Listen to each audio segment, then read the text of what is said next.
Hi hello MGM വാർത്താ നേരത്തിലേക്ക് സ്വാഗതം.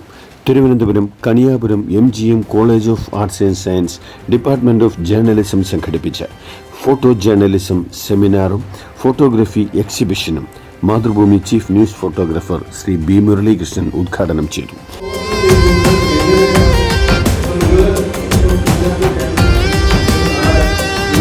കോളേജ് ഓഡിയോ വിഷ്വൽ ഹാളിൽ നടന്ന ചടങ്ങിൽ college principal doctor Vidya Panicker അധ്യക്ഷയായിരുന്നു. ശ്രീ B. മുരളീകൃഷ്ണന് സംസ്ഥാന ദേശീയ പുരസ്കാരങ്ങൾ നേടിയ ചിത്രങ്ങൾ ഉൾപ്പെടുത്തിക്കൊണ്ടുള്ള ഫോട്ടോ എക്സിബിഷൻ കുട്ടികളിൽ വിജ്ഞാനവും കൗതുകവും ഉണർത്തി.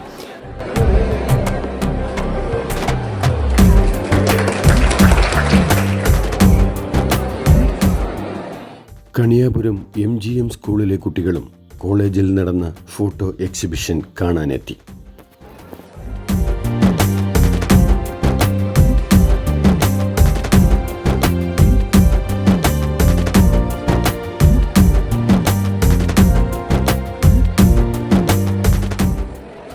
ജേർണലിസം 5ാം സെമസ്റ്റർ വിദ്യാർത്ഥിനി അമലേന്ദു അവതരണം നിർവഹിച്ച ചടങ്ങിന് 3ാം സെമസ്റ്റർ വിദ്യാർത്ഥിനിയായ നിമിത ജോസ് സ്വാഗതവും ജിനി ജോൺസൺ നന്ദിയും പ്രകാശിപ്പിച്ചു.